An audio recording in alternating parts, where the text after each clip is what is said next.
엄마, 돈 좀 빌려줄 수 있을까? 급한 일이라 그래. 한 달 만에 연락해서 돈을 빌려달라고? 한 500 필요해. 빨리 빌려줘. 엄마가 돈이 어딨어? 아빠 돌아가시고 받은 사망보험금 아직 남았잖아. 그건 네 아버지 죽음 값이야. 그 돈 좀 쓴다고 세상이 무너져? 저는 대답하지 않았습니다. 전화기 너머로 들리던 아들의 숨소리가 잠시 이어지다 툭 통화가 끊겼습니다. 사연 시작합니다. 새벽 5시 반 순자는 한참을 뒤척이다 눈을 떴습니다. 눈꺼풀은 무겁지만 더는 잠이 오지 않았습니다. 이불을 털고 일어나 부엌으로 향했습니다. 냉장고 문을 조심스레 열자 안에는 보리차 한 통과 먹다 남은 반찬 몇 통뿐이었습니다. 컵에 물을 따라 마셨습니다. 물 삼키는 소리조차 크게 들리는 새벽이었습니다. 이젠 물맛도 모르겠네. 작게 중얼거리며 컵을 씻는데 안방 문이 열렸습니다. 수정이 잠긴 목소리로 물었습니다. 어머님, 또 잠이 안 오셨어요? 그렇지 뭐. 물 마시려고 잠깐 나온 건데. 새벽마다 부엌에서 뭐 하세요? 방에 소리 다 들려요. 말투에는 피곤함이 배어 있었습니다. 순자는 괜히 의기소침해졌습니다. 그렇게 시끄러웠나 생각했죠. 수정이 한참 짜증을 내고 있는데 뒤이어 대석이 나왔습니다. 됐어, 수정아. 원래 늙으면 잠이 없다잖아. 당신은 뭐 맨날 어머님 편만 들어? 순자는 두 사람의 시선을 피해 고개를 숙였습니다. 내가 민폐를 끼치는구나. 그 생각이 들자 손끝이 더 굳어졌습니다. 7시가 되자 부엌엔 커피 향이 났습니다. 수정이 텀블러를 챙기며 말했습니다. 이제 경민이 유치원에서 아침을 따로 챙겨준대. 따로 챙길 필요 없어. 대석이에게 한 말이지만 눈은 순자를 향해 있었습니다. 며칠 전에 경민이가 아침마다 할머니 밥 먹기 싫다는 말 때문에 따로 신청한 거였기 때문입니다. 그래, 잘 됐네. 대석은 아무렇지 않게 넥타이를 매며 대꾸했습니다. 순자는 부엌 한쪽에서 말없이 아이의 가방을 쳐다봤습니다. 수정이 그녀를 힐끗 보며 말했습니다. 어머님은 그냥 쉬세요. 등원은 저희가 시키는데 잠을 좀 더 주무시지. 그래 알았다. 대답은 짧았지만 마음은 자꾸 길게 울렸습니다. 잠시 후 현관문이 닫히자 집안이 조용해졌습니다. 순자는 그 자리에 서서 귀를 기울였습니다. 멀어지는 발소리가 끝나고 나자 시계 초침만 또각또각 소리를 냈습니다. 빈 거실 한가운데서 순자는 혼잣말을 했습니다. 이제 또 나 혼자네. 순자의 입에서 한숨이 절로 나왔습니다. 그녀는 싱크대 앞에 서서 어지럽혀진 주방을 치웠습니다. 컵을 씻고 물기를 닦고 손으로 싱크대 표면을 한번 쓸었습니다. 그렇게라도 무언가 손에 닿아 있어야 속이 편했습니다. 내가 그렇게 민폐였나? 입술 사이로 나온 말이 공기 중에 흩어졌습니다. 점심 무렵 순자는 된장국을 끓였습니다. 냄비에서 김이 피어오르자 허공에 남편 얼굴이 겹쳐 보였습니다. 당신이랑 밥 먹은 지가 언젠지 기억도 안 나네. 같이 밥 먹으며 도란도란 이야기하던 기억이나 눈시울이 붉어졌습니다. 식탁에 혼자 앉아 국을 떠먹었습니다. 식지 않은 건 국뿐이었습니다. 겨우 식사를 마치고 먹은 걸 정리했습니다. 혼자 먹는 밥은 정말 맛이 없었습니다. 주방을 대충 치운 뒤 거실 소파에 앉았습니다. 바깥을 바라보자 함께 팔짱을 끼고 걸어가는 노부부가 보였습니다. 순자는 그 모습을 보며 옛 생각에 한참 잠겨 있었습니다. 당신 그곳에서는 편하오? 두 눈에서 눈물이 툭 떨어졌습니다. 아들이 있는 곳이 이렇게 가시밭길 같은 줄은 몰랐습니다. 한참 창을 바라보고 있는데 알람이 울렸습니다. 경민이가 올 시간이 되었다는 소리였습니다. 벌써 3시 10분 전이네. 순자는 급하게 세수를 하고 외투를 걸친 뒤 밖으로 나왔습니다. 버스 정류장 앞에는 엄마들이 삼삼오오 모여 서 있었습니다. 순자는 그들 뒤에 조금 떨어져 섰습니다. 버스 문이 열리고 아이들이 내렸습니다. 경민아. 손을 흔들자 아이가 멈칫했습니다. 주위를 한번 둘러보더니 작게 중얼거렸습니다. 다들 엄마가 데리러 오는데 나만 할머니야. 그 말이 바람처럼 스쳤습니다. 순자는 아무렇지 않은 듯 웃었습니다. 엄마도 경민이 데리러 오고 싶대. 바빠서 못 온 거야. 할미가 와서 미안하다. 손끝이 공중에 머물다 내려왔습니다. 경민은 앞장서 걷고 순자는 그 뒤를 천천히 따랐습니다. 집에 도착하자 아이는 신발을 벗고 곧장 방으로 들어갔습니다. 순자는 현관에서 한참을 서 있었습니다. 그때 며칠 전 대석의 말이 떠올랐습니다. 엄마가 집에 있으니까 마음껏 쉴 수가 없네. 괜히 눈치나 보이고. 그 말이 가슴에 다시 꽂혔습니다. 그게 그렇게 불편했을까? 눈가가 화끈해졌습니다. 이제 나도 짐이구나. 목소리는 작았지만 그 안에는 오랜 체념이 묻어 있었습니다. 해가 기울 무렵 순자는 저녁 준비를 시작했습니다. 냉장고에 남은 김치와 멸치를 꺼내 볶았습니다. 달걀말이를 만들고 점심에 끓여둔 된장국을 데웠습니다. 이 정도면 됐겠지. 저녁 7시쯤 수정과 대석이 나란히 들어왔습니다. 순자는 상을 차려두고 미소를 지었습니다. 왔니? 네, 다녀왔어요. 수정은 경민이를 방에서 데려와 오늘 하루가 어땠는지 물어보며 대화를 나눴습니다. 대석은 빠르게 씻은 뒤 식탁에 먼저 앉았습니다. 밥 먹자. 대석이 그렇게 말을 하자 세 사람은 식탁에 앉았습니다. 젓가락 부딪히는 소리가 오늘따라 더 어색하게 울렸습니다. 경민이 국을 몇 숟가락 뜨다 말고 말했습니다. 잘 먹었습니다. 왜 이렇게 조금 먹어? 더 먹지. 됐어요. 맨날 된장국만 끓이고. 아이의 퉁명스러운 목소리가 순자의 마음을 핥히었습니다. 분명 제 밥이 먹기 싫었던 거겠지요. 할머니 음식은 맨날 똑같다며 지겨워하던 손주였으니까요. 순자는 조심스레 입을 열었습니다. 요즘 너희 싸우는 거 나 때문이니? 수정이 놀라며 고개를 들었습니다.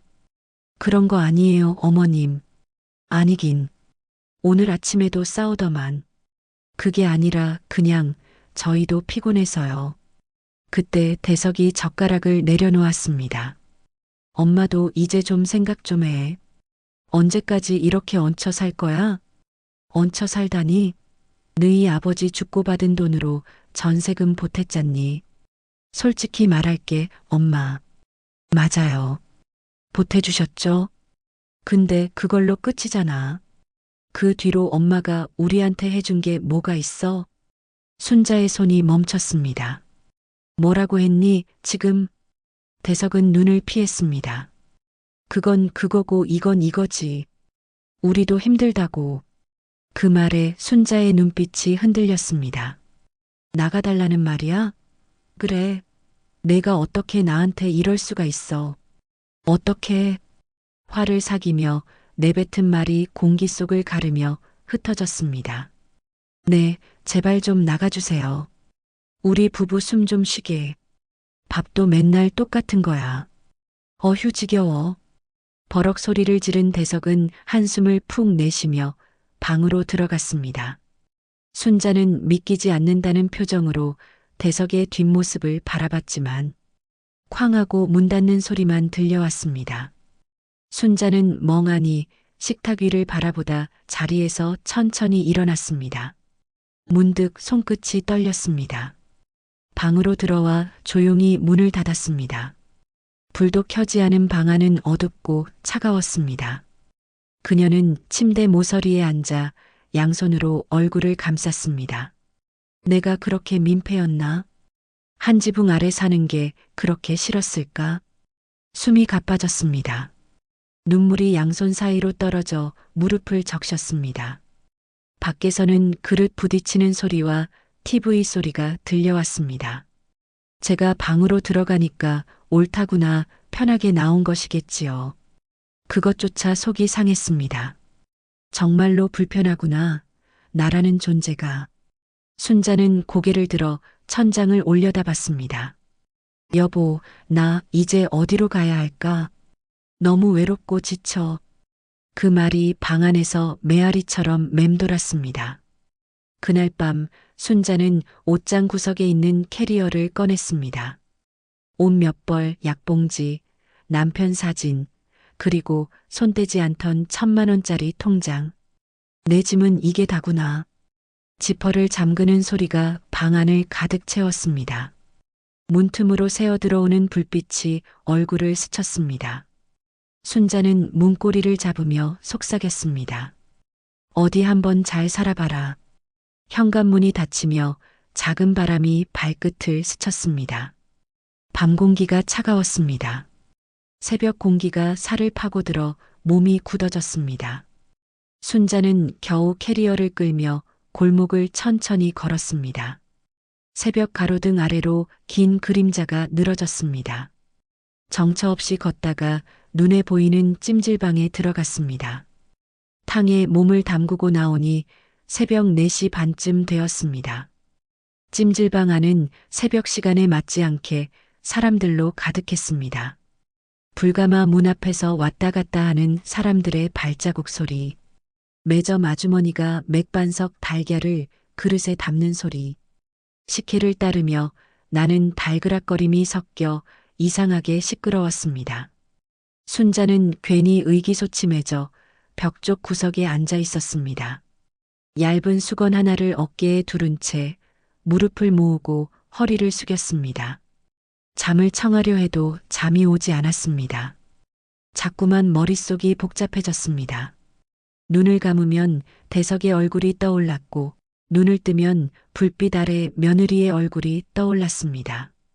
여기서 며칠은 버틸 수 있을까? 순자는 휴대폰을 2번 두드려 화면에 시선을 두었습니다. 아들에게서는 연락 한 통 오지 않았습니다. 서운한 마음을 뒤로하고 시간을 확인했습니다. 4시 45분. 시간을 확인하자 바로 화면이 까맣게 변하며 불빛이 꺼졌습니다. 화면에 비친 그녀의 얼굴은 생각이 많아 보였습니다. 앞으로의 일을 어떻게 해야 할지 전혀 갈피를 잡지 못했기 때문입니다.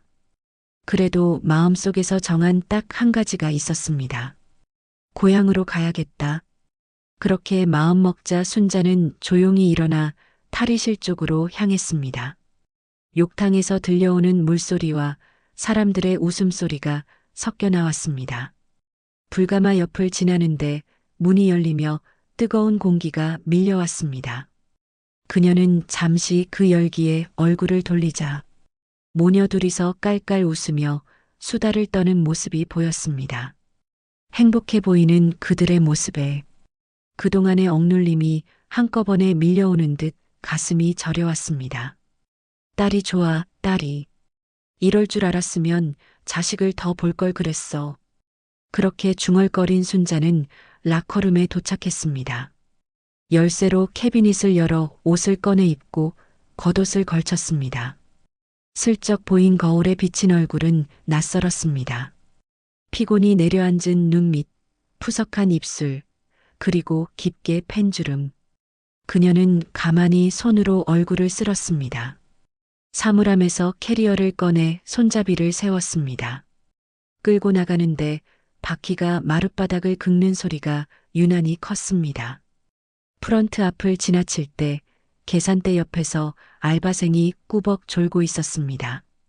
순자는 그 옆을 살며시 지나쳐 유리문을 밀었습니다. 따뜻한 실내 공기가 등 뒤로 밀려나가며 차가운 새벽 공기가 얼굴에 닿았습니다. 밖은 아직 어둠이 가시지 않았습니다. 노점의 천막이 바람에 펄럭이고 편의점 불빛이 멀리서 희미하게 비쳤습니다. 순자는 캐리어를 끌며 천천히 걸었습니다. 도로 끝에 서 있는 전봇대 불빛 아래로 그녀의 그림자가 길게 늘어졌습니다. 발소리가 공기 속에 쓸쓸하게 퍼졌습니다.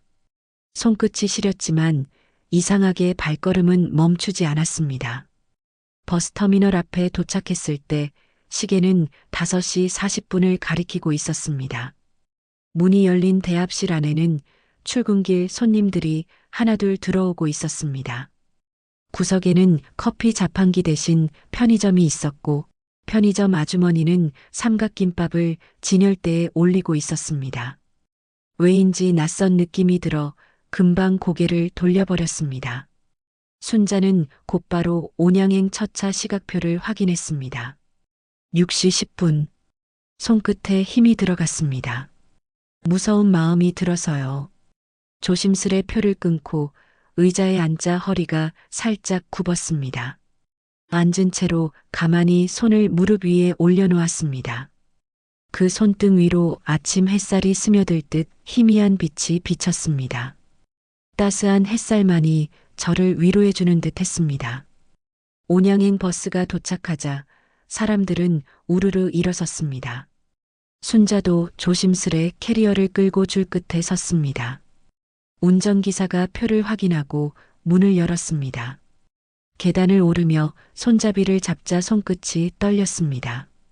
차 안은 이미 절반쯤 차 있었고 앞좌석에서는 젊은 부부가 조용히 이야기를 나누고 있었습니다.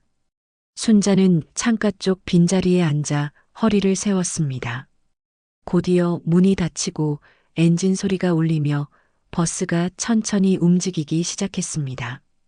도심의 불빛이 멀어지고 도로가 한산해질수록 마음이 조금씩 가벼워졌습니다. 차창에 비친 자신의 얼굴을 바라보며 순자는 생각했습니다. 내가 너무 생각 없이 나왔나? 그 말이 마음속에서 메아리 쳤습니다.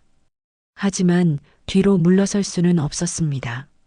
이미 제가 나온 걸 알게 됐을 테니까요. 게다가 돌아가면 더 초라해질 것 같았습니다. 버스가 고속도로를 달리기 시작했습니다. 창밖으로 하늘이 밝아오고 멀리 산 능선이 희미하게 드러났습니다. 주황빛이 스며드는 풍경 속에서 순자는 작은 미소를 지었습니다. 그리움인지 후회인지 모를 미묘한 감정이 가슴속에 일렁였습니다. 이 길이 자신을 어디로 데려갈지는 알 수 없었지만 적어도 지금만큼은 살아있다는 감각이 느껴졌습니다. 서울에서 내려온 첫 차가 터미널에 멈췄습니다. 순자는 조심스레 캐리어를 꺼내 들었습니다. 버스 문이 닫히고 엔진이 멀어지는 소리가 잦아들자 새벽 공기가 귓가를 스쳤습니다. 공기는 차가웠지만 낯설게 느껴지진 않았습니다. 40년 만에 다시 밟는 고향의 흙냄새였으니까요. 터미널 건물은 커다랗고 반짝였습니다. 기억 속의 터미널은 낮고 좁았는데 이젠 유리벽이 번쩍이고 간판들이 층층이 달려 있었습니다. 순자는 캐리어 손잡이를 잡은 채 잠시 서 있었습니다. 순식간에 변해버렸네. 오랜 세월이 지난 만큼 건물도 거리도 공기도 다 달라져 있었습니다. 하지만 이상하게도 그 낯설미 오히려 마음을 진정시켰습니다. 순자는 터미널을 벗어나 천천히 걸었습니다. 높은 건물들이며 영화관, 마트, 신호등의 불빛까지도 새로워 보였습니다. 걸음은 느렸지만 그녀는 멈추지 않았습니다. 발밑에서 캐리어 바퀴가 돌며 바닥을 스치는 소리가 일정한 리듬처럼 이어졌습니다.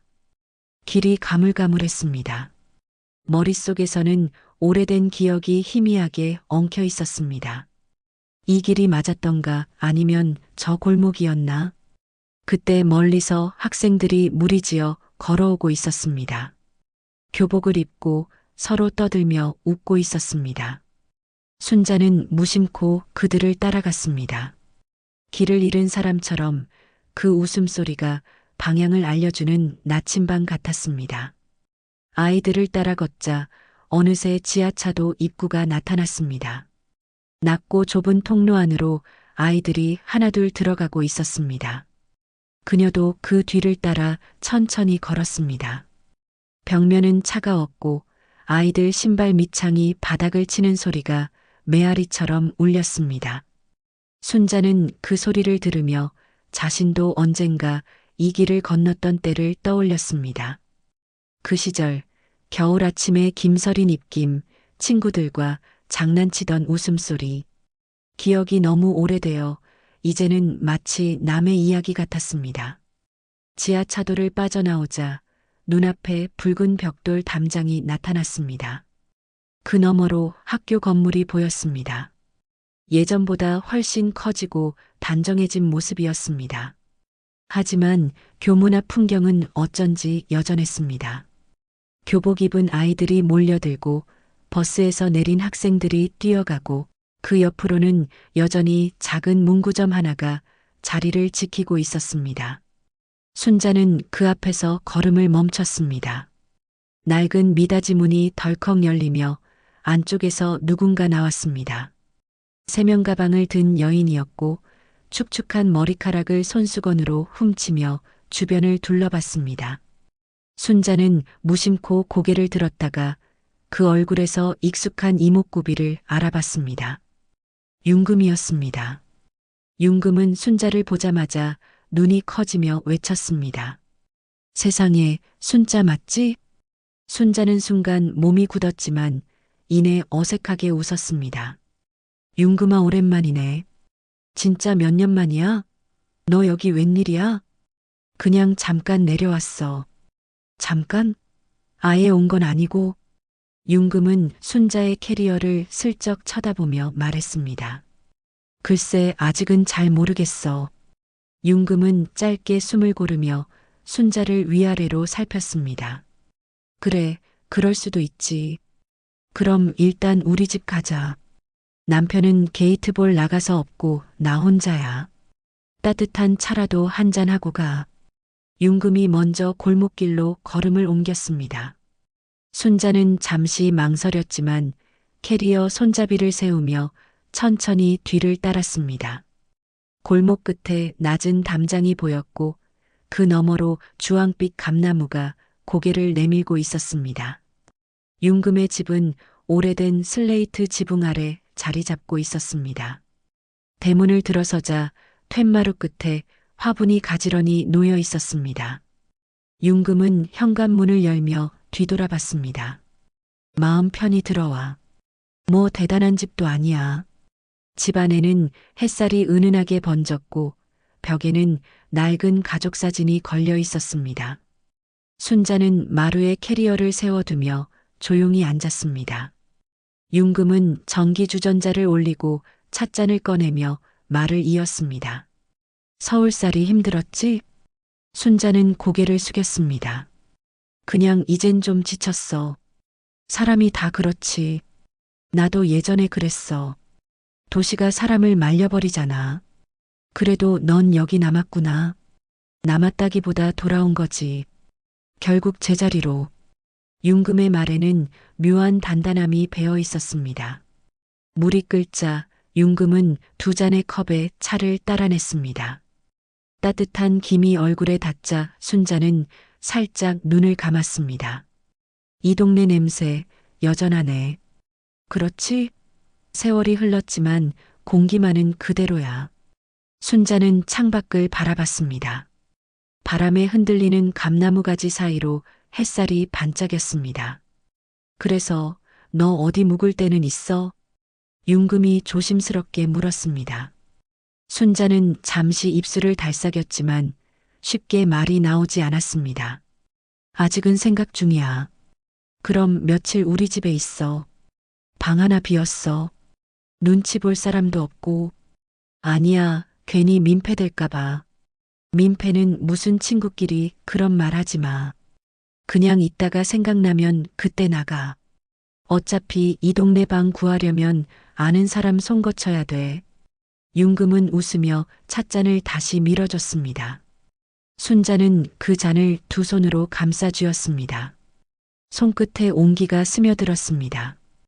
이상하게 마음이 놓이면서도 미안함이 함께 올라왔습니다.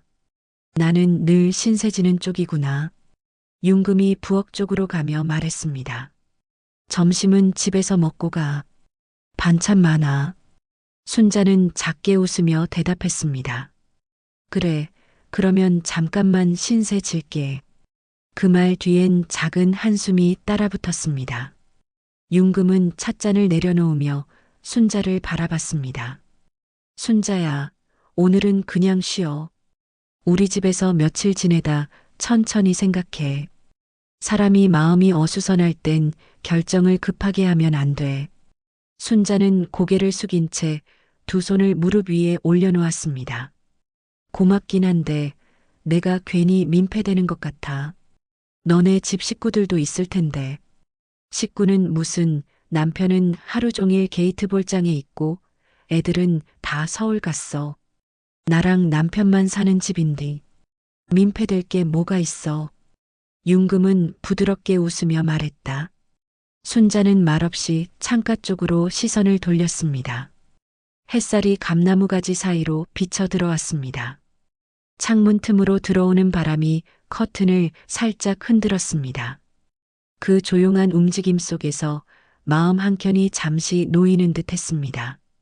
하지만 곧 가슴이 묘하게 무거워졌습니다. 또 신세지는구나. 어디를 가도 이렇게 되네. 그녀가 머뭇거리자 윤금이 눈치를 챘습니다. 그렇게 마음이 불편해? 그냥 나 때문에 번거롭게 하고 싶진 않아서. 그럼 이렇게 하자. 윤금은 자리에서 일어나 휴대전화를 집어들었습니다. 내가 아는 부동산이 하나 있는디 방 나온 거 있나 한번 물어나 볼게.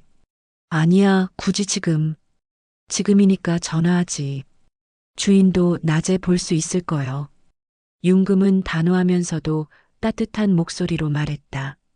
전화를 걸어 몇 마디를 주고받던 윤금의 얼굴이 환해졌습니다. 방 있고 오늘 바로 볼 수 있다는데. 2층이고 햇빛 잘 들고 조용한 동네요. 보증금 500에 월세 30이라는데 요즘 세상에 그 정도면 싸지. 순자는 놀란 얼굴로 윤금을 바라봤습니다. 벌써 그렇게까지 알아봤어? 벌써는 무슨, 오랜만에 보는 친구한테 이 정도도 못할까? 인연이 그런 거요. 기운이 닿으면 일이 술술 풀리는 법이요. 점심을 먹고 골목을 나왔습니다. 윤금이 당당한 표정으로 앞장섰고 순자는 캐리어를 끌며 뒤를 따랐습니다. 골목을 2번 꺾자 작은 부동산 간판이 보였습니다. 안으로 들어서자 중년 직원이 자리에서 일어섰습니다. 윤금을 보며 허리를 숙였습니다. 어르신, 전화 주신 방 지금 보여드릴까요? 윤금이 고개를 끄덕였고 셋은 바로 맞은편 건물로 이동했습니다. 외벽이 많이 낡아 보이는 건물이었습니다. 낡은 계단을 오르자 방문이 2개 보였습니다. 직원은 그 중에 오른쪽 문으로 다가가 번호키를 누르자 문이 툭 열렸습니다. 작은 부엌, 창 하나, 부엌과 이어져 있는 방 하나까지. 장판은 최근에 갈아 윤이 났고 햇빛이 바닥을 길게 긁고 지나갔습니다. 아래층엔 세입자, 위층엔 집주인 할머니가 산다고 설명이 이어졌습니다. 밤에 급하면 위층으로 바로 올라오라고 하시더라고요. 직원의 말에 윤금이 짧게 웃었습니다. 순자는 창가로 다가가 손등으로 유리를 톡 건드렸습니다. 떨림이 손끝에 전해지며 살짝 진정되는 느낌이 들었습니다. 소파 하나 없이 텔레비전만 덩그러니 놓여 있고 부엌에는 전자레인지와 전기포트, 낡은 찬장이 다였습니다. 혼자 지내기는 충분했습니다. 윤금이 옆에서 낮은 목소리로 물었습니다. 마음이 가면 오늘 처리하자. 순자는 잠시 숨을 고르고 고개를 끄덕였습니다. 오늘 안에 끝내고 싶었습니다. 혼자서 쉴 곳이 너무 필요했거든요. 부동산으로 내려오자 직원이 계약서를 꺼냈습니다. 보증금 500, 월세 30, 관리비는 별도. 입주일은 바로 오늘. 양쪽 특약을 천천히 읽어내려가며 순자는 마지막 장을 넘겼습니다. 손끝에 붉은 인주를 찍어 계약서 위 이름 옆에 꾹 눌렀습니다. 도장이 종이를 타고 번지는 느낌이 또렷하게 전해졌습니다. 그제야 어깨가 한치 내려앉았습니다. 금액은 바로 송금했습니다. 인터넷 뱅킹을 할 줄 알아서 참 다행인 순간이었죠. 집주인 할머니가 위층에서 내려오셨습니다. 얇은 조끼를 여미고 작은 봉투 하나를 직원에게 건네며 고개를 숙였습니다. 새 들어 사는 동안 시끄러운 일 없으면 좋겠네. 할머니의 목소리는 강단 있었지만 부드러웠습니다. 순자는 두 손을 모아 인사하고 계약서를 받았습니다. 제가 살 곳은 이제 불이 들어오고 물이 끓고 밤이 지나겠지요. 계단을 다시 올라 방에 들어서자 오후 햇살이 더 깊어져 있었습니다. 캐리어를 벽에 기대어 세워놓고 창을 반쯤 열었습니다. 바람이 장판 위를 스치며 미세한 먼지 냄새를 밀어냈습니다. 윤금이 현관에 서서 말없이 방 안을 한 바퀴 훑쳤습니다. 잘 됐어. 이제 여가 쉴 곳이 된겨. 순자는 고개를 숙이며 고맙다는 말만 반복했습니다. 모간이 뜨거워졌지만 눈물은 끝내 나오지 않았습니다. 문이 닫히고 조용해지자 순자는 천천히 방 한가운데 서서 숨을 길게 내뱉었습니다. 바닥의 창기, 창틀의 흔들림, 낯선 향기. 모든 것이 처음인데도 묘하게 질서가 있었습니다. 오늘 안에 머무를 곳과 마주했고 되돌아갈 다리를 스스로 끄는 셈이었습니다. 손바닥을 펴보니 인주가 몇 개 남아 있었습니다. 그 붉은 흔적이 작게 뛰는 심장처럼 보였습니다. 바람이 커튼을 밀었습니다. 커튼 끝이 햇살을 따라 흔들렸습니다. 순자는 창을 닫고 불을 켰습니다. 낮과 밤의 경계가 방 안에 부드럽게 내려앉았습니다. 이제부터 이 방이 내 숨을 붙들어 줄 거라 믿어보기로 했습니다. 아주 잠시라도 아니면 조금 더 오래라도. 아침 7시가 조금 넘었을 무렵 순자는 얕은 잠에서 깨어났습니다. 커튼 사이로 스며든 햇살이 방 안 공기를 부드럽게 덮고 있었습니다. 낯선 공간에서 처음 맞는 아침이었습니다. 한참을 멍하니 천장을 바라보다 몸을 일으켰습니다. 구겨진 이불이 발끝에 쌓여 있었고 캐리어는 벽 옆에 세워져 있었습니다. 지퍼를 열자 옷가지 몇 벌과 약봉지, 그리고 남편의 사진이 든 액자가 보였습니다. 순자는 액자를 손에 들어 잠시 바라보다가 천천히 다시 캐리어 안으로 넣었습니다. 씻고 싶다는 생각이 들었습니다. 어제 그대로의 얼굴이 거울 속에 비쳤습니다. 세수를 하려고 화장실로 들어가 세면대 앞에 섰지만 세면도구가 없다는 걸 깨달았습니다. 칫솔도 수건도 아무것도 없었습니다. 그제야 어제 급하게 방을 구하느라 준비한 게 하나도 없다는 게 실감났습니다. 씁쓸한 숨이 새어나왔습니다. 짐 정리 마저 하고 사러 나가야겠네. 순자는 다시 방으로 돌아와 캐리어 안에 옷을 꺼냈습니다. 옷장도 서랍도 없는 방이었기에 그냥 방 한쪽 바닥에 옷을 차곡차곡 펼쳐두었습니다. 다리에 힘이 풀려 바닥에 주저앉았더니 장판의 차가운 기운이 천천히 몸으로 스며들었습니다. 그래도 어제보다 조금 덜 외로웠습니다. 이곳이 이제 자신의 공간이라는 사실이 조금은 믿기지 않으면서도 묘하게 안정감을 주었습니다. 잠시 숨을 고른 뒤 외투를 걸쳤습니다. 문을 열자 좁은 계단이 내려다 보였습니다. 계단은 오래되어 반들거렸고 거미줄이 쳐져 있었습니다. 계단 옆에는 화분 몇 개가 가지런히 놓여 있었습니다. 계단을 내려와 밖으로 나오자 공기가 차가웠습니다. 어제보다 하늘은 맑았고 바람은 부드러웠습니다. 골목길 끝에는 작은 슈퍼가 보였습니다. 빨간 페인트가 벗겨진 간판 위로 온양 슈퍼라는 글씨가 희미하게 남아 있었습니다. 순자는 천천히 발걸음을 옮겼습니다. 씻을 수 있을 만큼만, 오늘 하루를 정리할 만큼만 사야겠다는 생각이 들었습니다. 문을 열자 묘한 비누 냄새가 코끝을 스쳤습니다. 슈퍼 안에는 좁은 통로 양쪽으로 진열대가 빽빽히 들어서 있었습니다. 세제, 라면, 칫솔, 수건이 층층이 쌓여 있었고 천장에서는 오래된 선풍기가 느리게 돌아가고 있었습니다. 카운터 안에는 파마머리를 한 아주머니가 앉아 잡지를 보고 있었습니다. 순자가 계산대 앞에 세면도구를 내려놓자 아주머니가 눈을 들었습니다. 어제 윤금이랑 같이 있었던 사람이죠? 순자는 잠시 멈칫했습니다. 아, 네. 어떻게 아셨어요?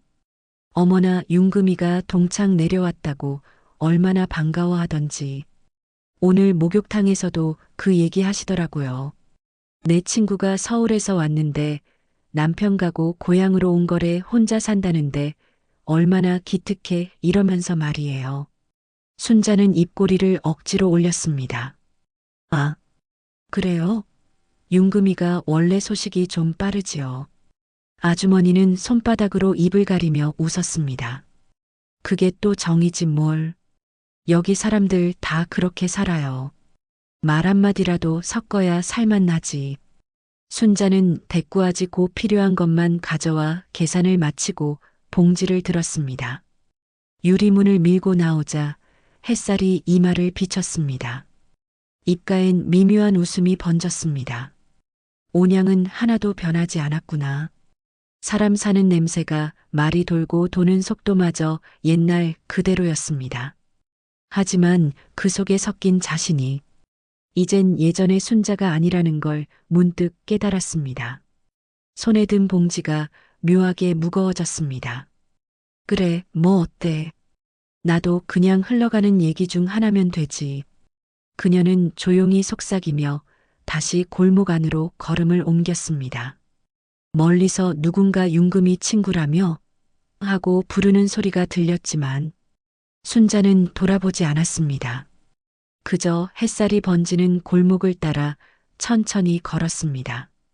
순자는 슈퍼에서 돌아와 계단을 천천히 올랐습니다. 양손에 든 봉지가 미묘하게 무거웠습니다. 밤새 식은 공기가 여전히 복도에 남아 있었고 계단 틈새로 들어온 바람이 몸을 타고 흘러내렸습니다. 현관 앞에 다다르려던 찰나 옆집 문이 덜컥 열렸습니다. 낚시 조끼를 걸친 노인이 급하게 뛰쳐나왔습니다. 손에는 낡은 지갑이 들려 있었고 잔뜩 찌푸린 얼굴이었습니다. 노인은 문을 잠그며 혼잣말로 중얼거렸습니다. 아이고, 담배를 또 깜빡하면 어쩐대. 이놈의 기억력도 참. 순자는 놀란 눈으로 노인을 바라봤습니다. 노인은 그녀를 발견하자 환하게 웃었습니다. 아이고, 처음 보는 얼굴인데. 혹시 이사 오신겨? 순자는 봉지를 살짝 들어 보이며 고개를 숙였습니다. 네, 어제 왔어요. 바로 옆집이에요. 노인의 얼굴이 환히 밝아졌습니다. 그려. 윤금 씨 남편한테 얘기 들었슈. 서울서 친구분 내려왔다고. 그 얘기 듣고 누군지 궁금한 거 아니겠소? 이렇게 보니까 반갑구먼. 사람은 이렇게 얼굴 보고 인사해야 맞는겨. 그의 말투에는 꾸밈없는 온기가 배어 있었습니다. 순자는 짧게 웃으며 대답했습니다. 잘 부탁드려요. 많이 변해서 낯설긴 하지만 고향에 오니 참 좋네요. 노인은 난간에 팔을 얹고 고개를 끄덕였습니다. 귀여워. 그게 최고요. 괜히 마음 졸이지 말고 천천히 지내는겨. 여긴 다들 느릿느릿해요. 서울처럼 서두르면 오히려 외로워진게. 그의 목소리는 햇살처럼 따뜻했습니다. 순자는 그 한마디에 어쩐지 마음이 놓였습니다. 노인은 지갑을 고쳐주며 웃었습니다. 나도 혼자 살아서 심심할 때가 많아요. 게이트볼 치고 낮에는 골목 나가서 커피 한잔 하고 저녁엔 혼자 유튜브 보고 책 보고 그게 하루여요. 그래도 즐겁다니께. 그의 말에는 세상을 다 겪은 사람만의 담담한 기운이 묻어 있었습니다. 순자는 고개를 끄덕이며 물었습니다. 혹시 오래 사셨어요? 이 동네에? 노인은 피식 웃었습니다. 거의 평생 살았으슈. 아내는 몇 년 전에 먼저 갓버리고 이젠 그냥 사람 만나 수다 떠는 게 취미여. 아이고, 이렇게 말 길게 해서 뭐여. 담배 안 사면 또 깜빡하겠네. 그는 슬리퍼를 질질 끌며 복도 끝으로 향했습니다. 걸음걸이는 느릿했지만 어딘가 경쾌했습니다. 가다 말고 다시 고개를 돌렸습니다. 아, 나 장필수요. 부담 갖지 말고. 혹시 뭐 필요하면 말여요. 나 이상한 사람 아니니께. 순자는 작게 웃으며 고개를 숙였습니다. 네, 고맙습니다. 노인은 담배를 사러 나가며 손을 휘저었습니다. 오늘 누구 태워 죽일라 그러는겨? 더워 죽겠네. 그가 복도 끝으로 사라지고 잠시 뒤 계단 아래서 슬리퍼 소리가 울렸습니다. 순자는 문 앞에 서서 조용히 숨을 내쉬었습니다. 묘하게 따뜻한 기운이 가슴 한가운데 남았습니다. 혼자가 아니란 게 이렇게 다르게 느껴질 수도 있구나. 그녀는 천천히 현관문을 열며 생각했습니다. 문틈 사이로 들어온 바람이 발끝을 스쳤습니다. 낯선 집인데도 조금은 익숙해지는 아침이었습니다. 문을 닫자 복도 소음이 뚝 끊겼습니다. 방 안은 조용했고 뜨거운 햇살이 커튼 사이로 길게 스며들고 있었습니다. 순자는 봉지를 부엌에 내려놓고 천천히 손을 매만졌습니다. 그러자 손끝에 남은 냉기가 금세 따뜻해졌습니다. 혼자 사는 집이 이렇게 조용할 수 있다는 게 조금은 낯설었습니다. 찬장엔 아무것도 없었고 냄비 하나만 덩그러니 놓여 있었습니다. 순자는 슈퍼에서 사온 라면 봉지를 꺼냈습니다. 물을 올리고 기다리며 잠시 부엌 창가에 섰습니다. 창문 밖에는 빨랫줄에 걸린 옷들이 바람에 흔들리고 그 아래로 귀여운 고양이 한 마리가 지나갔습니다. 이상하게 그 평범한 풍경이 마음을 차분하게 만들었습니다. 끓는 물에 면과 스프를 넣자 김이 방 안으로 퍼졌습니다. 조금 전까지 싸늘하던 공기가 따뜻하게 변했습니다. 라면 냄새가 코끝을 자극해 식욕이 돌았습니다. 냄비를 방바닥에 옮기고 나무 젓가락으로 면을 들었습니다. 김이 올라와 얼굴을 스쳤습니다. 순자는 천천히 라면을 먹으며 속을 데웠습니다. 그제야 며칠간 쌓인 긴장이 풀리는 것 같았습니다. 하지만 얼마 먹지도 못하고 젓가락이 멈췄습니다. 머릿속에 대석의 얼굴이 떠올랐습니다. 지금쯤 뭐하고 있을까? 내가 없는데 밥은 잘 챙겨 먹고 있을까? 그렇게 생각하는 자신이 우스웠습니다. 아무리 마음속으로 잘 지내길 바란다 한들 그쪽은 나를 한 번도 찾지 않았을 테니까요. 순자는 한숨을 삼키며 자리에서 일어났습니다. 방바닥 위에 있는 냄비는 금세 식어갔습니다. 그녀는 방 한켠에 있는 캐리어에서 휴대폰을 꺼냈습니다. 화면을 켜서 확인을 했지만 부재중 전화도 문자도 아무것도 없었습니다. 며칠째 똑같은 화면이었습니다. 내가 나간 걸 아는 순간 오히려 안도했겠지. 그 생각이 스치자 입안이 씁쓸해졌습니다. 전화를 걸까 하다 손가락이 멈췄습니다.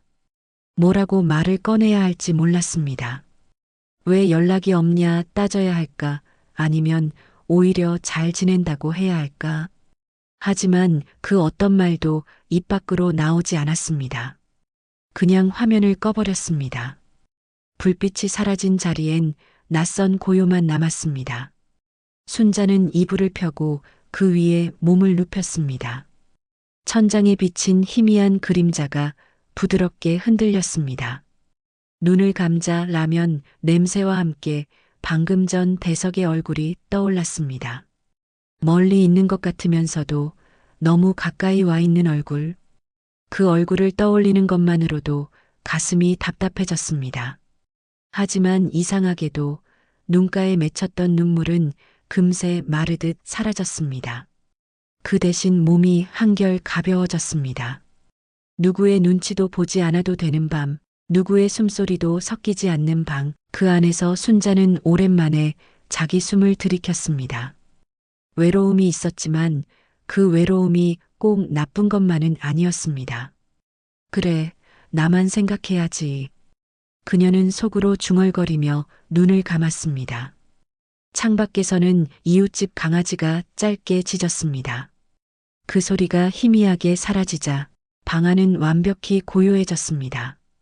순자는 그 고요를 이불처럼 덮으며 아주 천천히 잠에 들었습니다. 어느덧 온양으로 내려온 지 한 달이 지났습니다. 시간은 조용히 그러나 꾸준히 흘렀습니다. 이곳의 하루는 서울보다 느렸고 그 느림이 처음엔 불안했지만 이제는 그 속도가 오히려 마음을 편하게 만들었습니다. 순자는 아침마다 골목길을 걸었습니다.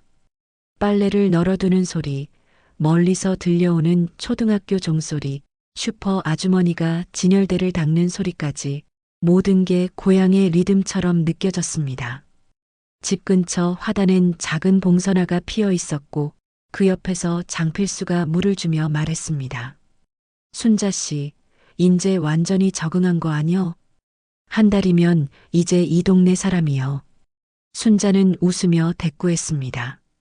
적응이라기보다 그냥 살고 있을 뿐이에요. 그래도 혼자 사는 게 이렇게 편할 줄은 몰랐네요. 필수는 특유의 너스레 섞인 웃음을 지었습니다. 그려. 나도 처음엔 외로웠는데 사람은 금방 익히게 되어 있는겨. 적적하면 말 한마디라도 하면 되니께.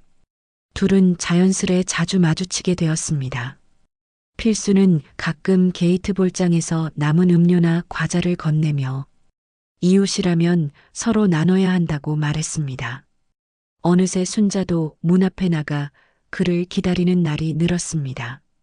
저녁이면 서로의 안부를 묻는 인사로 하루가 마무리되었습니다. 그날도 해가 저물 무렵 필수가 담배를 한 개비 물고 계단에 서 있었습니다. 순자를 보자 손을 흔들었습니다. 오늘 시장 다녀왔슈? 장바구니 들고 가는 거 봤는데. 네, 조금 봤어요. 거기 복권방 옆에 반찬 가게 생겼더라고요.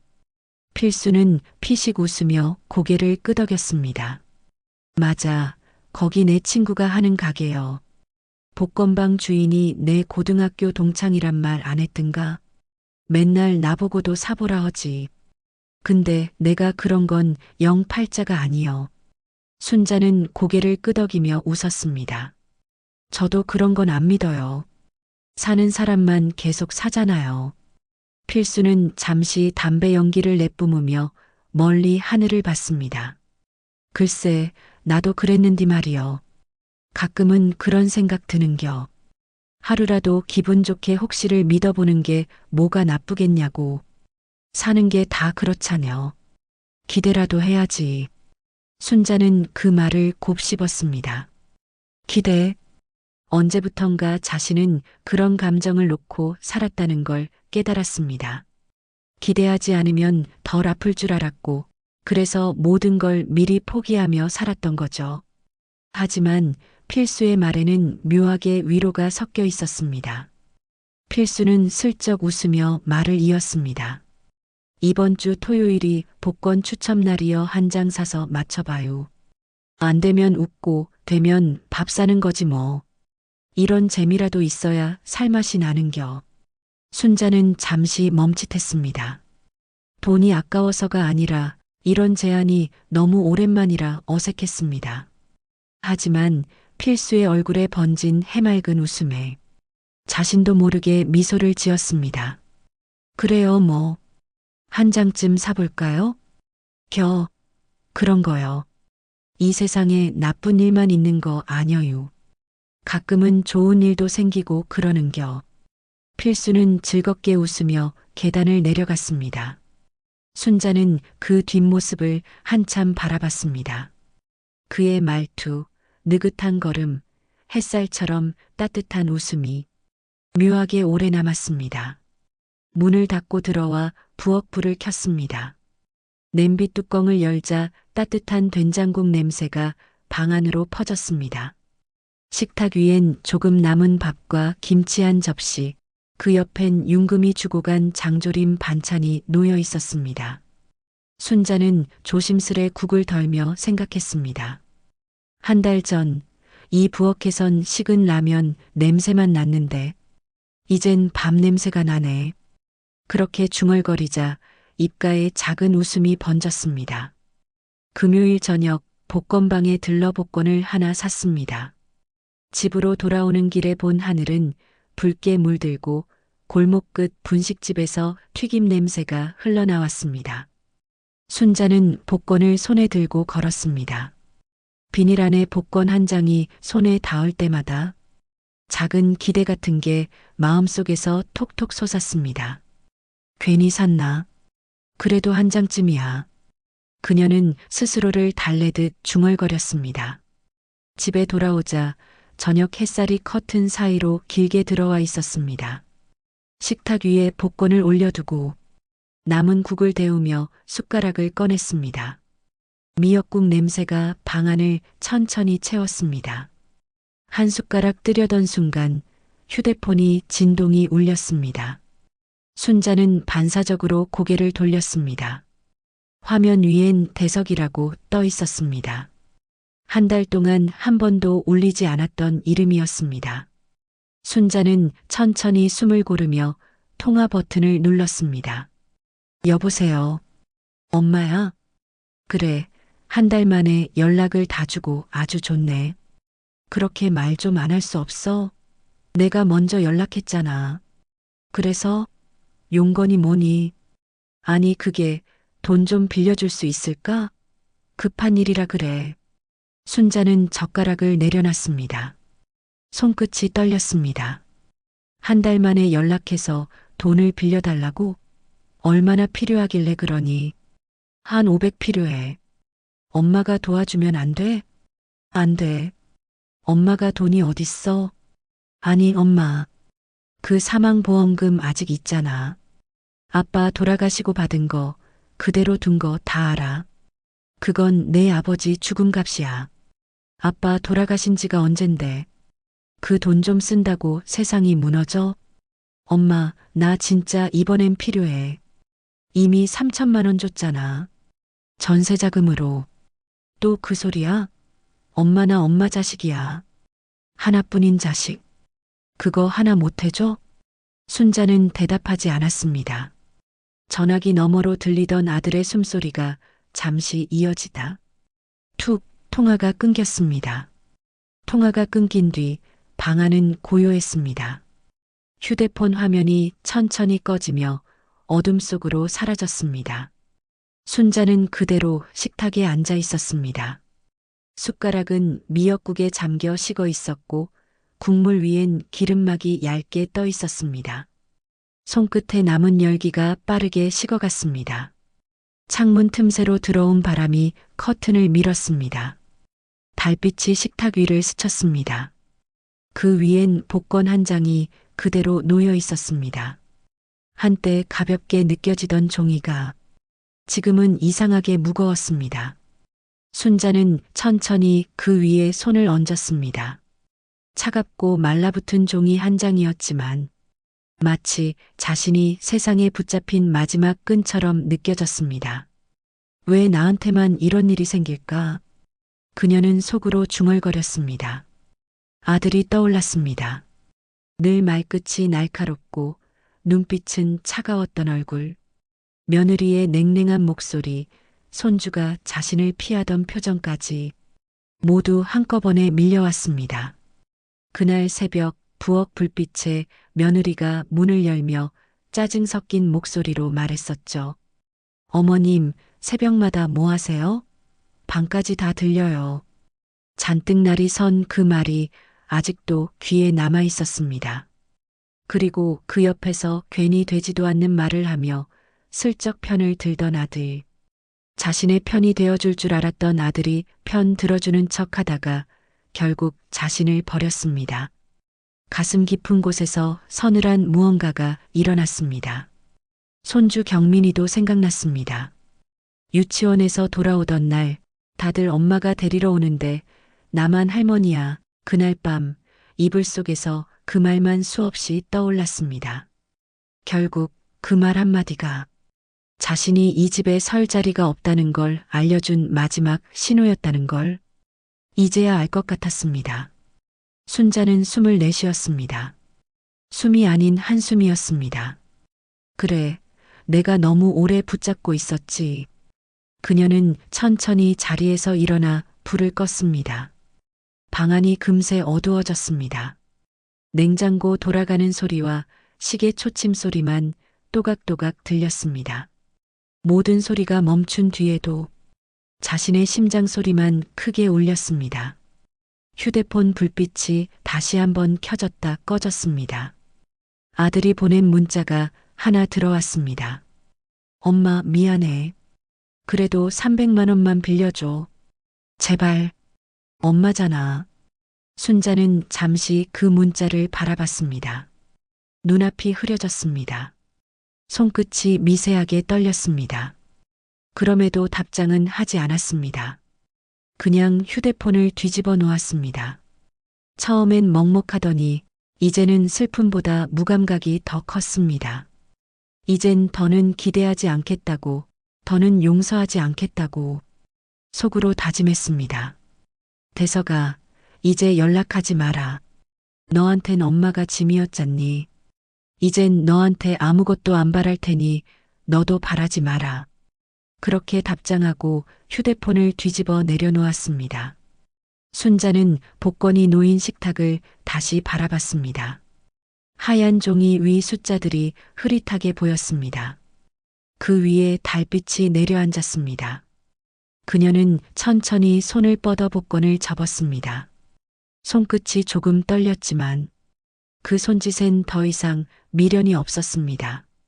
이제 정말 혼자가 됐다는 걸 처음으로 인정할 수 있을 것 같았습니다. 그 인정이 슬펐지만 묘하게 편안했습니다. 달빛은 여전히 커튼 사이로 스며들고 방 안의 공기는 차가웠습니다. 그녀는 천천히 숨을 내쉬며 속삭였습니다. 이제 진짜 혼자네. 토요일 저녁 시장은 여느 때보다 붐볐습니다. 생선 가게에선 물을 뿌리는 소리가 시원하게 퍼지고 분식집 앞에선 떡볶이 냄새가 진하게 흘러나왔습니다. 순자는 장바구니 하나를 들고 천천히 걸었습니다. 시금치 한 단, 두부 한 모, 그리고 작은 멸치 한 봉지. 그게 오늘 저녁 준비의 전부였습니다. 시장 입구를 나서려던 순간 옆에서 들려오는 사람들의 목소리에 걸음을 멈췄습니다. 오늘 복권 발표 날이요. 이번엔 꼭 당첨됐으면 좋겠는데. 누군가 웃으며 그렇게 말했습니다. 순자는 그제야 식탁 위에 두고 온 복권이 떠올랐습니다. 비닐 안에 있던 종이 한 장. 별 기대도 없었는데 이상하게 발걸음이 조금 빨라졌습니다. 골목길을 지나며 노을이 완전히 사라졌습니다. 가로등 불빛이 켜지고 바람이 서늘하게 불었습니다. 순자는 현관을 열고 들어갔습니다. 방 안은 고요했습니다. 커튼 사이로 가로등 불빛이 희미하게 번졌습니다. 식탁 위에는 장을 보러 나가기 전 그대로 복권 한 장이 놓여 있었습니다. 그 옆엔 덜 먹은 밥그릇과 식은 국그릇이 그대로 남아 있었습니다. 순자는 장바구니를 내려놓고 의자에 앉았습니다. 이게 뭐라고? 혼잣말이 흘러나왔습니다. 텔레비전을 켜자 뉴스가 끝나고 로또 추첨이 막 시작되었습니다. 사회자의 또렷한 목소리가 들렸습니다. 이번 주 1등 당첨 번호 3, 7, 14, 22, 30, 41, 보너스 9. 순자는 조심스레 종이를 펼쳤습니다. 첫 번째 번호가 같았습니다. 두 번째도 세 번째도 같았습니다. 네 번째 숫자에서 손끝이 떨렸습니다. 설마.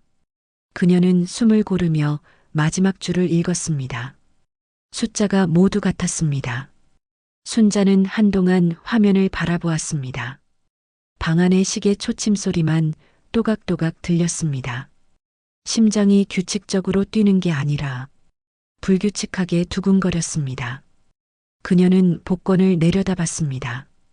빛을 받아 반짝이는 숫자들이 마치 낯선 세상의 언어처럼 느껴졌습니다. 진짜 당첨된 거야? 숨이 막히는 듯 조용히 중얼거렸습니다. 하지만 놀라움보다 먼저 찾아온 건 묘한 허무였습니다. 그토록 바라던 운이 이제 와서야 찾아온다는 게 웃겼습니다. 식탁 위엔 전화기도 없고 엄마 로또 1등 됐어 하고 말해줄 이도 없었습니다. 순자는 서글픈 마음에 천천히 눈을 감았습니다. 그 종이 한 장이 자신의 인생 마지막 장 같았습니다. 그리고 이상하게도 눈물 대신 웃음이 새어나왔습니다. 이제야 운이 도네, 허허. 그녀의 목소리가 공기 속으로 희미하게 흩어졌습니다. 당첨된 복권은 아직 식탁 위에 놓여 있었습니다. 며칠이 지나도 순자는 바로 은행으로 가지 않았습니다. 기뻤지만 그 기쁨을 나눌 사람도 이야기할 곳도 없었습니다. 그 종이 한 장이 삶을 바꿔줄 것 같았지만 정작 마음은 전혀 달라지지 않았습니다. 며칠 뒤 윤금이와 필수가 찾아왔습니다. 요즘 얼굴이 밝아졌네? 윤금의 농담 섞인 말에 순자는 그저 웃었습니다. 내가 그랬나? 혼자 사는 거에 적응이 돼서 그런가 봐. 그녀는 복권 이야기를 꺼내지 않았습니다. 행운을 말로 옮기면 그 순간 사라질 것 같았기 때문이었습니다. 그러던 어느 날 골목길을 걷다. 오래된 건물 1층의 공실 앞에서 발걸음이 멈췄습니다. 깨진 유리창, 바래진 임대문의 종이, 그리고 안쪽엔 버려진 찻잔 하나가 엎어져 있었습니다. 버려진 찻잔이 마치 자신을 보는 것만 같았습니다.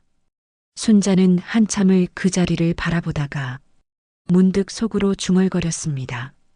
여기서 다시 시작하면 어떨까?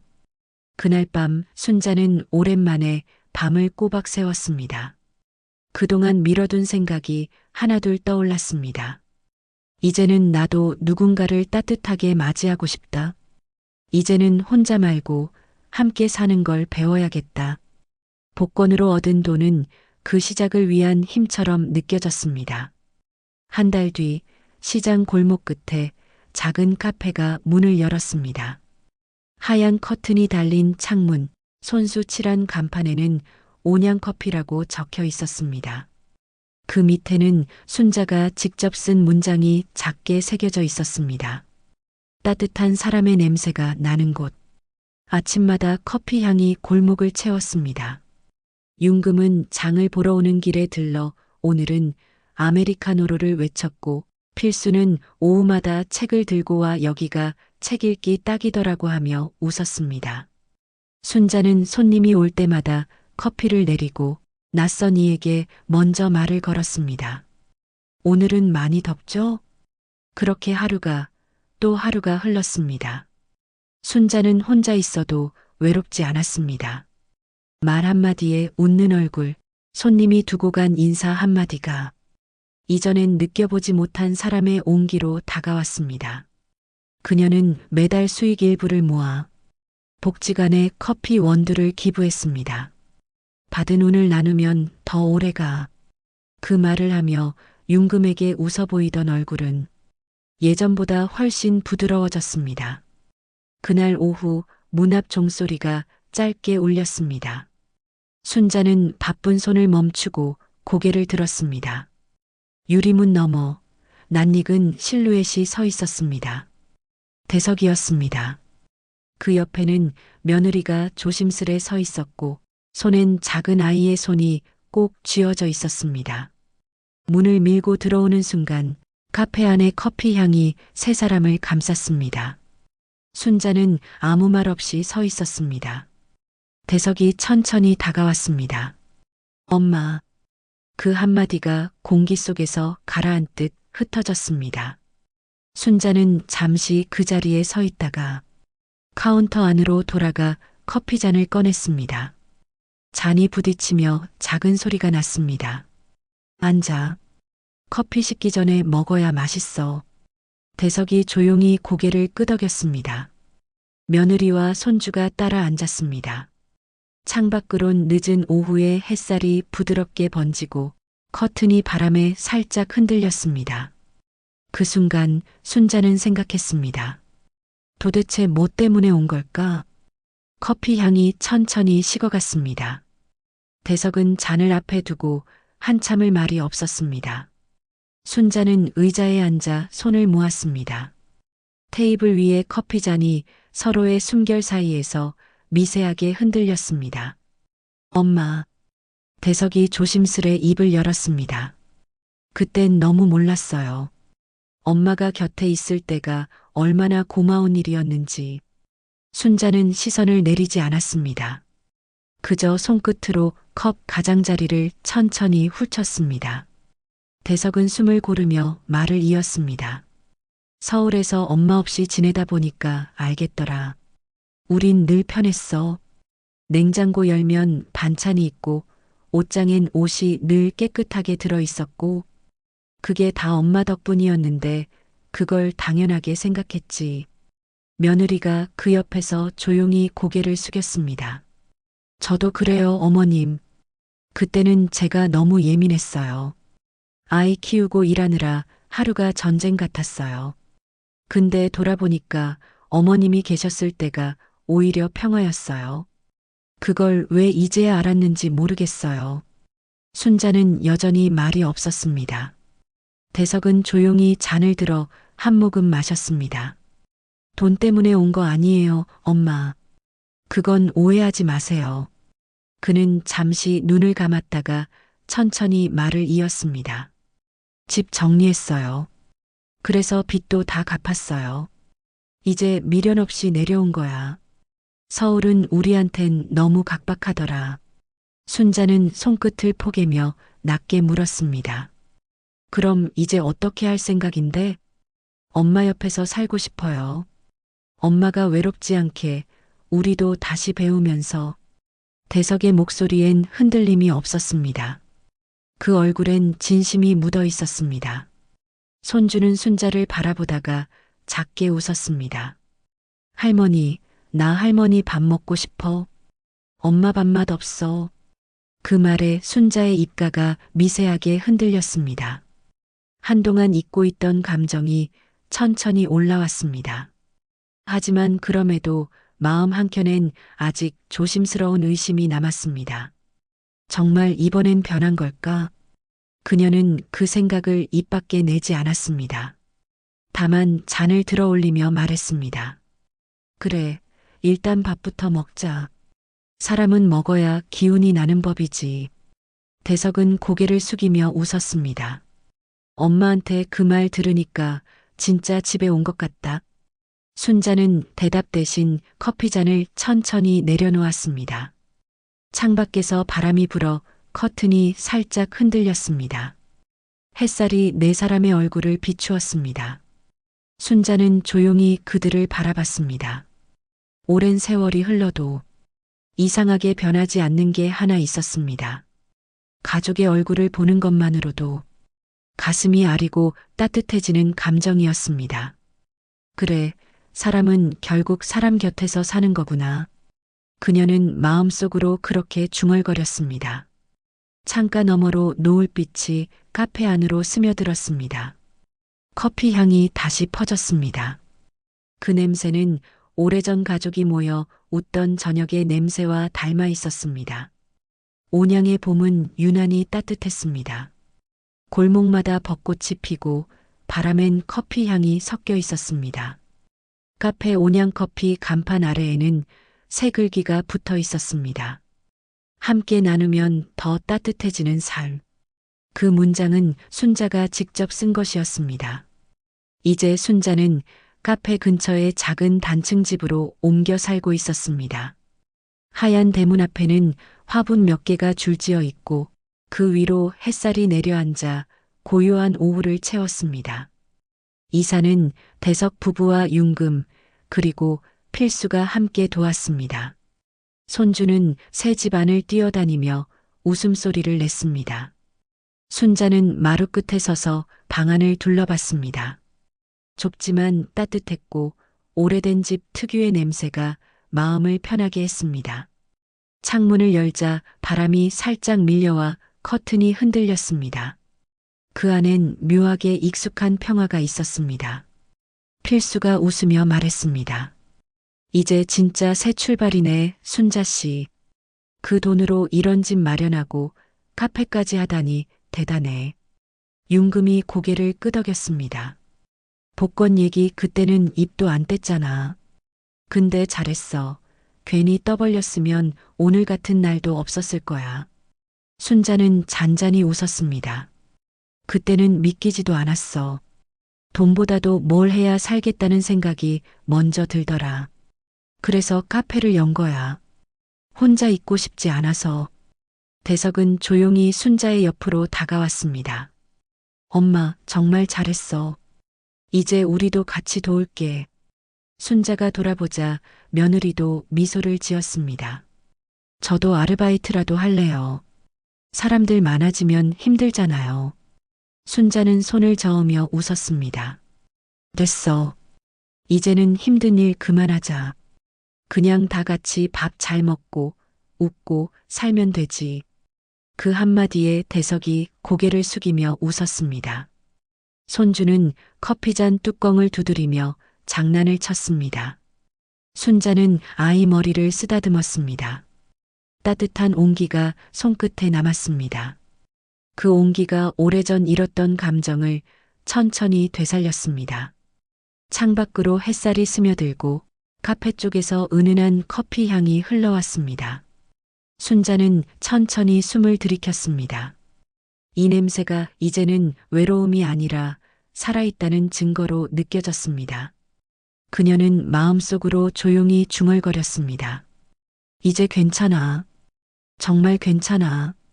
바람이 불어 커튼이 살짝 흔들렸습니다. 그 부드러운 움직임 속에서 오래전 혼자였던 순자의 모습은 서서히 사라지고 가족의 웃음소리가 그 자리를 대신 채웠습니다. 오늘 사연 어땠나요? 저는 가슴이 먹먹해졌습니다. 결국 순자는 가족들과 행복하게 살아가겠지요. 또 로또 당첨이 되어 부러운 마음이 들었습니다. 로또 당첨이 되고 싶은 분들은 좋아요와 구독을 해주시면 좋은 기운이 생기길 기도하겠습니다. 사연 들어주셔서 감사합니다.